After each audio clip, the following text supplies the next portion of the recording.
kita akan mengenal lebih jauh mengenai otot. Kira-kira apa itu otot ya?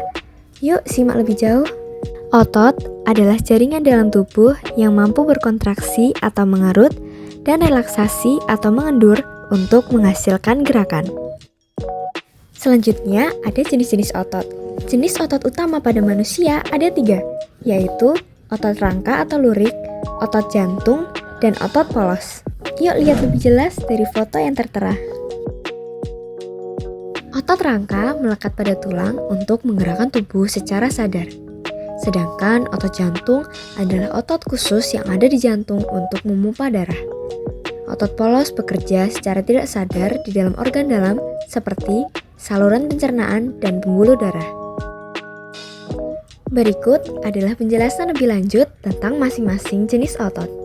Yang pertama, otot rangka atau otot lurik. Ciri-ciri otot ini memiliki tampilan bergaris-garis karena pola serabut ototnya dan melekat pada tulang. Otot ini adalah otot yang paling mudah disadari keberadaannya. Fungsinya mengontrol gerakan tubuh secara sadar, seperti berjalan, mengangkat benda, dan menjaga postur tubuh. Contohnya otot di kaki, bahu, bisep, dan trisep. Selanjutnya, otot jantung. Ciri-ciri otot ini hanya ditemukan di organ jantung dan bekerja secara otomatis atau tidak sadar. Fungsi otot jantung yaitu memompa darah ke seluruh tubuh untuk menjaga kehidupan. Selanjutnya, otot polos. Ciri-ciri otot ini tidak memiliki garis-garis seperti otot rangka dan berbentuk gelondongan yang meruncing di ujungnya.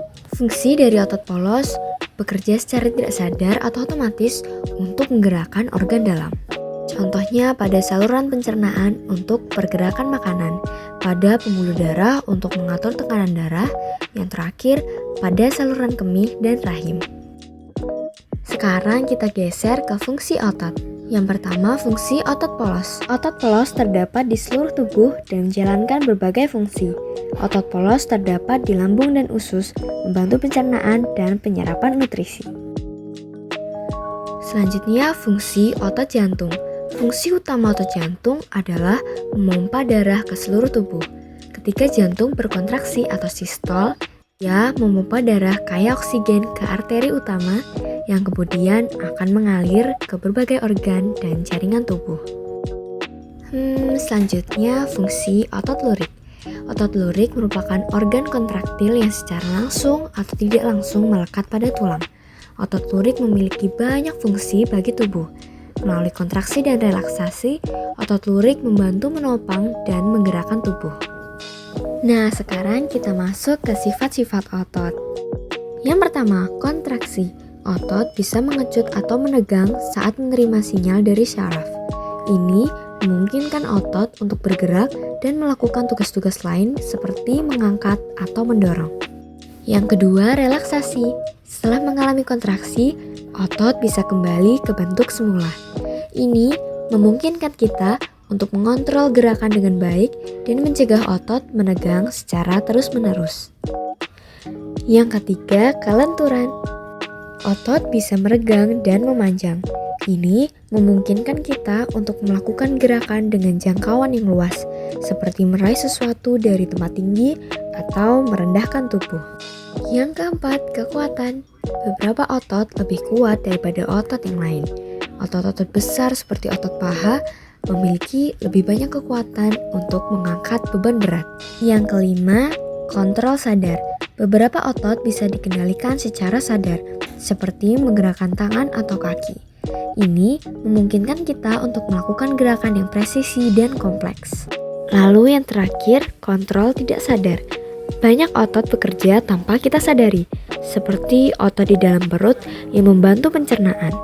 Ini membantu menjaga fungsi tubuh tanpa perlu kita kontrol. Selanjutnya, gangguan pada otot. Yang pertama, kram otot. Kontraksi otot secara tiba-tiba yang menyebabkan otot mengencang secara tidak terkendali dan menimbulkan rasa nyeri. Selanjutnya, autofi. Penurunan massa otot karena tidak bergerak dalam waktu lama, cedera, atau penyakit syaraf. Lalu yang terakhir yang akan kita bahas adalah miositis. yaitu kondisi yang menyebabkan peradangan dan pembengkakan pada otot yang dapat mengakibatkan nyeri dan kelemahan otot.